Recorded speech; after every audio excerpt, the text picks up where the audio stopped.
시험을 이긴다는 제목으로 말씀을 선포하겠습니다. 우리 함께 따라해 보겠습니다. 참된 믿음은 시험을 이긴다.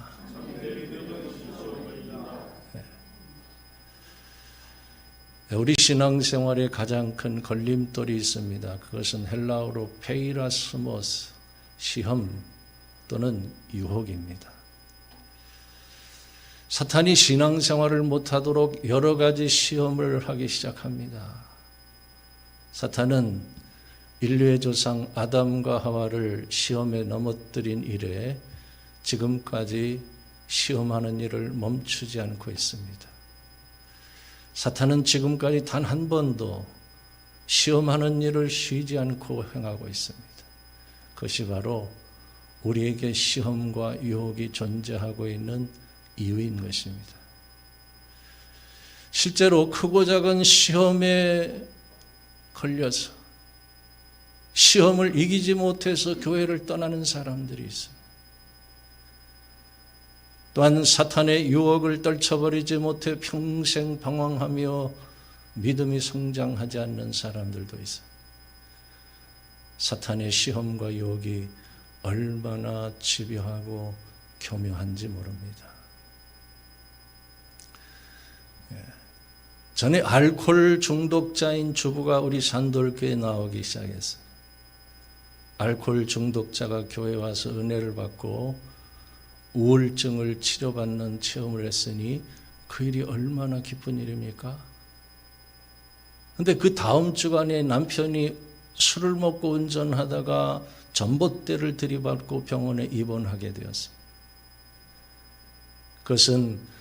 그 사건은 술을 먹고 운전한 남편의 잘못이었어요. 그런데 그 가족들이 하는 말이, 우리 가정은 예수를 믿으면 안 된다. 아내가 예수를 믿지 못하게 해라.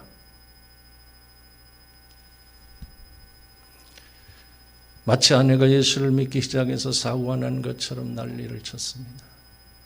결국 가족들의 반대를 견디지 못해 부부가 다른 지역으로 이사를 가버리고 말았어요. 이처럼 사탄은 항상 우리의 신앙생활을 방해하는 존재인 것입니다. 사랑하는 성도 여러분, 우리가 이 땅에 생명을 호흡하고 사는 한 사탄의 시험에서 면제될 수 없습니다. 수도원에서 온종일 기도하는 수도사도, 번쩍이는 네온사인 거리를 활보하는 젊은이보다 사탄의 시험에서만큼은 더 안전할 수 없다는 사실 혹시 여러분 알고 있습니까? 사실 예수를 믿되 네 맛도 아니고 내 맛도 아니게 신앙생활하는 사람은 사탄이 그냥 내버려 둡니다. 그는 이미 잡힌 고기나 다름이 없기 때문입니다. 반면에 신앙생활에 열심을 내고 제대로 한번 믿어보려고 하는 사람들은 여러 가지 방법을 써서 시험하기 시작합니다. 주위 사람들을 통해서 상처를 주거나 신앙생활을 방해하도록 배후에서 조종합니다.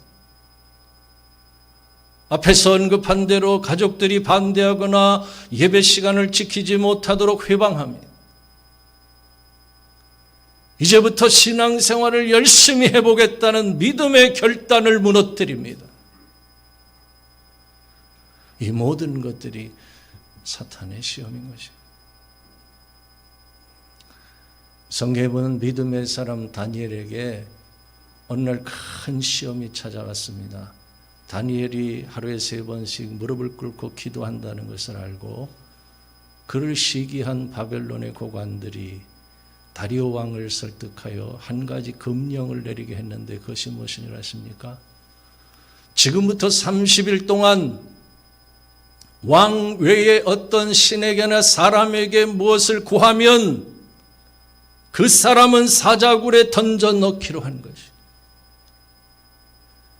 과연 왕의 금령이 내려졌을 때 다니엘이 어떻게 반응했을까요? 다니엘서 6장 10절에 보면 이렇게 기록해 주고 있습니다. 다니엘이 이 조서에 왕의 도장이 찍힌 것을 알고도 자기 집에 돌아가서는 윗방에 올라가 예루살렘으로 향한 창문을 열고 전에 하던 대로 하루 3번씩 무릎을 꿇고 기도하며 그의 하나님께 감사하였더라. 이처럼 목숨을 걸고 시험을 이긴 다니엘을 하나님이 크게 기뻐하셔서 그를 축복해 주셨어요. 우리가 사탄의 시험과 유혹을 이길 때마다 하나님이 기뻐하시며 축복해 주시는 것이에요. 다니엘은 사자 굴 속에서 털끝 하나 다치지 않도록 지켜주셨고, 그를 고발한 원수들이 죽임을 당하고 그는 바벨론의 총리로 세워졌으며, 오늘에 이르기까지 다니엘은 믿음으로 승리한 사람으로 불려지며 하늘의 별과 같이 그 이름이 빛나고 하셨다는 사실 혹시 여러분 알고 있습니까? 성도의 믿음은 사탄의 시험과 유혹을 이길 때마다 성장하는 것입니다. 그런 믿음을 하나님께서 기뻐하시며 축복하시는 것입니다. 사랑하는 성도 여러분, 크고 작은 사탄의 시험과 유혹을 이기는 믿음이 왜 중요할까요? 그 타협하지 않는 믿음이 하나님 앞에 쌓여가고 있기 때문입니다. 흔히 작심삼일의 신앙, 시험을 이기지 못하는 신앙은 마치 물의 끊김과 같아서 깊은 신앙에 이르지 못하는 것입니다. 그것은 광야의 이스라엘 백성들이 때마다 일마다 원망하고 불평한 것과 같은 것이에요. 하나님께서 은혜를 베푸실만 하면 불순종하고, 하나님께서 축복해 주실만 하면 그릇을 엎어버리고, 조금만 더 지속적으로 순종하면 말씀이 성취되는 역사들을 볼 수 있을 텐데, 말씀의 성취를 보기 전에 열매가 없다며 나무를 뽑아버리는 것과 같은 것이. 오늘 보면 12절에 보면 시험을 참는 자는 복이 있고 시련을 견디는 자가 주께서 약속하신 생명의 멸류관을 얻을 것이라고 말씀했는데, 이들은 시험을 참지 못하고 시련도 견디지 못해 믿음을 포기해버리고 마는 것이에요. 성경에 보면 하나님께서는 변함없이 지속적인 순종이 있는 신앙을 눈여겨보시는 분이에요. 고넬료는 로마 군대의 백부장이로 이방인이었음에도 불구하고 온 집안과 더불어 하나님을 경외하며 백성들을 많이 구제하고 하나님께 항상 기도하는 사람이었습니다. 그것은 하루 이틀의 신앙이 아니었습니다. 변함이 없는 지속적인 믿음인 것을 보고 하나님께서 천사를 보내 고넬료야, 내 기도와 구제가 하나님께 상달되어서 기억하신 바가 되었느니라 라고 인정해 주셨어요. 그러므로 그는 이방인이었음에도 불구하고 온 가족이 구원을 받게 되었어요. 이처럼 우리의 믿음과 순종은 지속성이 있어야 하는 것입니다. 고넬료의 기도와 구제가 하나님 앞에 차곡차곡 쌓였기 때문에 마침내 하나님께서 응답해 주셨던 것이에요. 요한계시록에 보면 성도들이 하나님께 기도를 드리면 천사들이 그 기도의 향을 담은 금향로를 하나님 앞으로 가져갑니다. 그 기도의 향이 쌓여서 분량이 채워지면 하나님께서 응답해 주신다고 기록해 주고 있습니다. 오늘도 우리가 드리는 기도가 천사들에 의해 금향로에 담겨 쌓여가고 있는 것입니다. 그러므로 우리 그리스도인들은 기도의 분량이 채워질 때까지 결코 기도를 멈추지 말아야 하는 것입니다. 사랑하는 성도 여러분, 우리 기독교의 신앙의 핵심은 하나님의 주권을 믿는 것입니다. 오늘 우리가 이렇게 주일을 지키며 예배를 드리는 것도 이 날이 주님의 날이라고 믿기 때문인 것입니다. 이것은 11조의 신앙도 마찬가지예요. 하나님께서 10의 1은 내 것이라 말씀하시며 11조의 신앙을 지키는 자들에게 이런 축복을 약속해 주셨어요.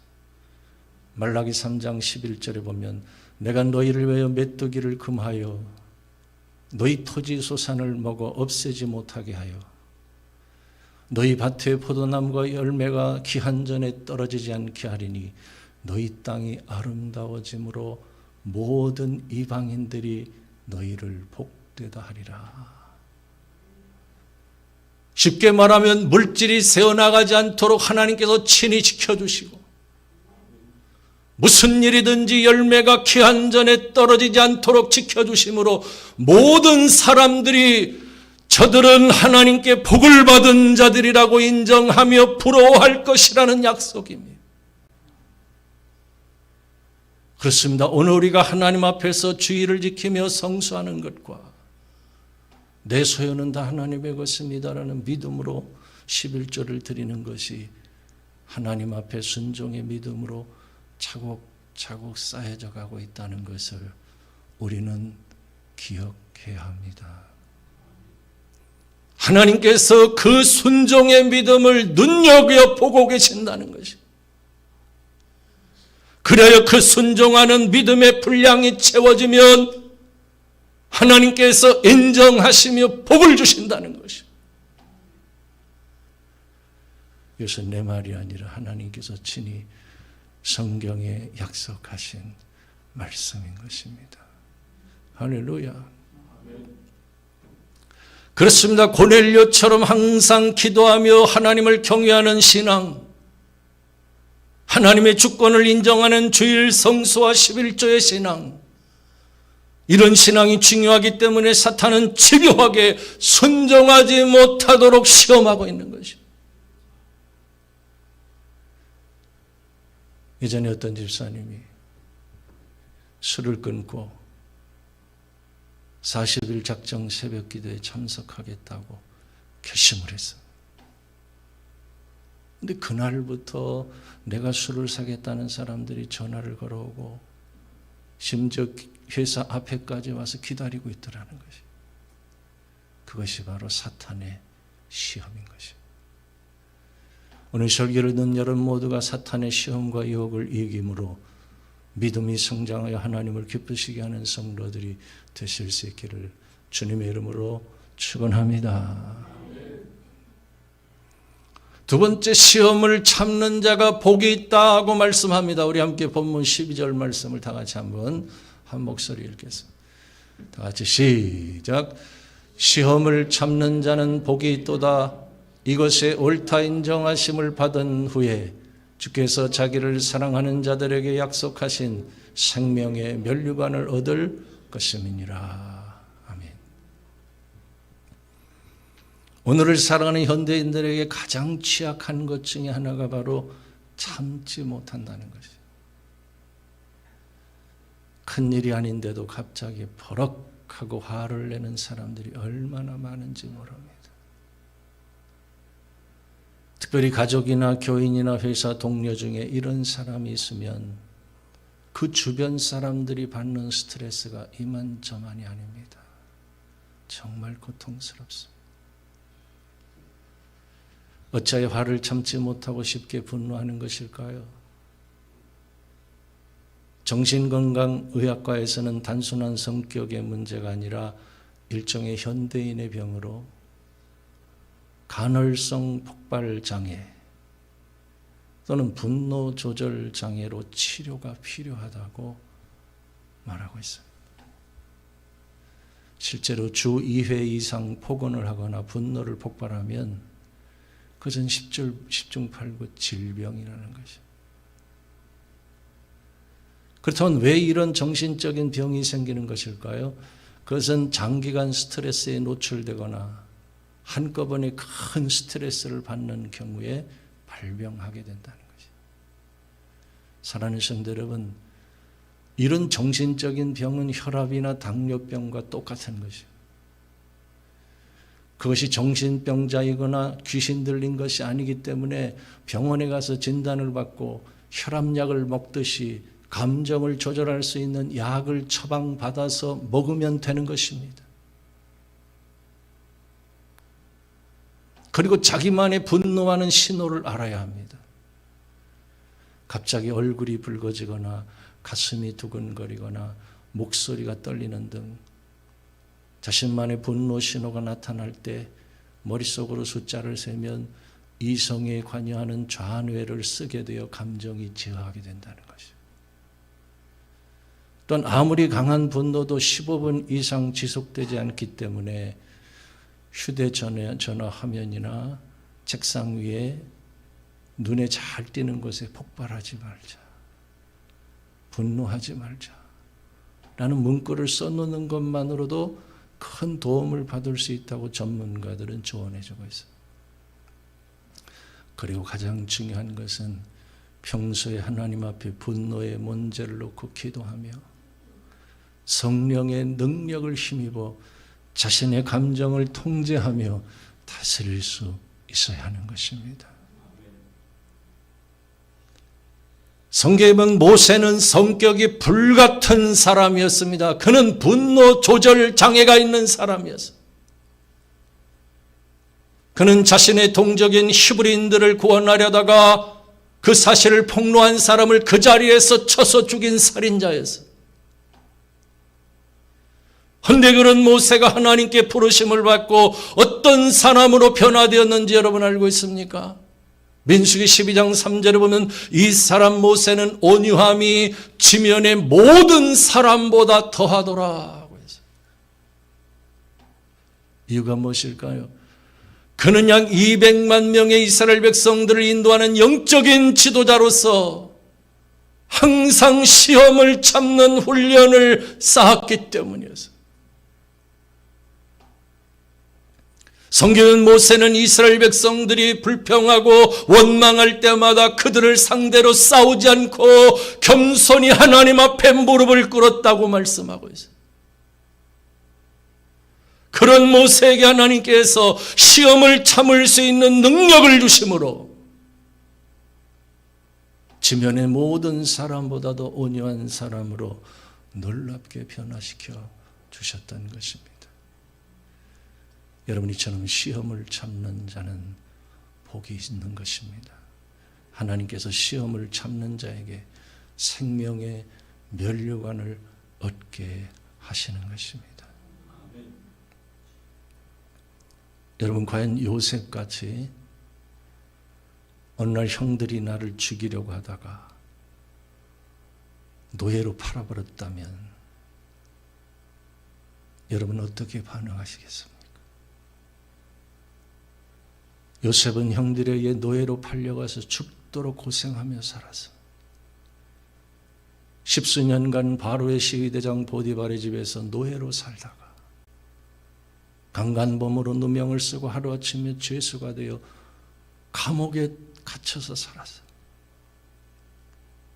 여러분, 이런 큰 시험을 어떻게 참을 수가 있겠습니까? 그러나 요셉은 오랫동안 시험을 참고 보디발의 집에서도 감옥 안에서도 인정받을 만큼 성실하게 살았다고 성경은 증언해주고 있어요. 그 시험과 연단의 분량이 채워지자 하나님께서 어느 날 요셉을 애굽의 총리로 세워주셨습니다. 그를 통해 가족들이 구원을 받게 하셨을 뿐만 아니라 요셉의 후손들이 가장 강성해지는 복을 허락해 주셨어요. 이처럼 하나님께서는 시험을 참는 자를 기뻐하시며 이 세상에서나 저 천국에서나 생명의 면류관을 얻게 하시는 것입니다. 끝으로 그렇다면 사탄의 시험과 역을 어떻게 이기면서 살 수 있을까요? 오늘 보면 17절에 보면 온갖 좋은 은사와 온전한 선물이 다 위로부터 빛들의 아버지께로부터 내려온다 하고 말씀합니다.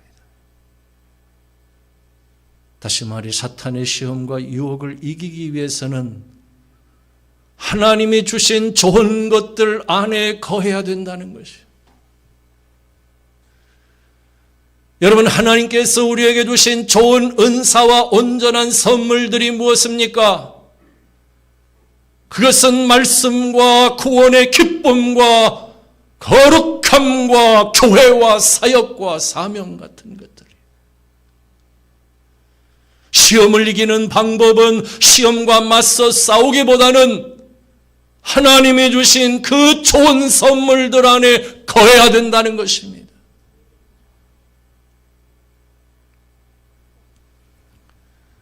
성경에 보면 시험에 크게 넘어져 본 경험이 있는 다윗이 이렇게 말하고 있습니다. 시편 119편 11절에 내가 주께 범죄하지 아니하려 하여 주의 말씀을 내 마음에 두었나이다. 그렇습니다. 오늘 보면 18절 하반절에도 보면 진리의 말씀으로 우리를 낳으셨다고 기록하고 있는 것처럼 우리가 사탄의 시험과 유혹을 이기기 위해서는 무엇보다 주의 말씀을 소중하게 여기며 내 마음에 두어야 하는 것입니다. 말씀이 이기게 하는 것입니다. 사실 셀은 성도들이 서로 말씀을 가르치는 곳입니다. 한 주간 동안 말씀을 붙잡고 살았던 삶을 간증하는 것입니다. 가령 셀원들이 한 주간의 삶을 힘들게 살았습니다. 저의 시험 앞에서 고민하며 간절히 기도하다가 말씀의 능력으로 그 시험을 이겨냈습니다. 한 주간 동안 성령의 역사를 경험하고 마음이 뜨거워져서 그 성령의 역사를 간증하는 거예요.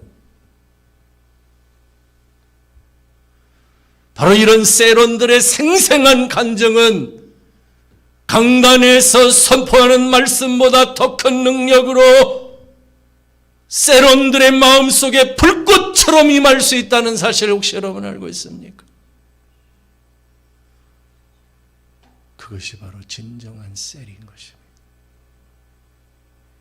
이처럼 하나님께서 주신 좋은 것들을 나누는 교회와 셀이 되어야 하는 것입니다. 오늘 설교를 듣는 여러분 모두가 하나님께서 주신 좋은 것들 안에 거하는 삶을 통해서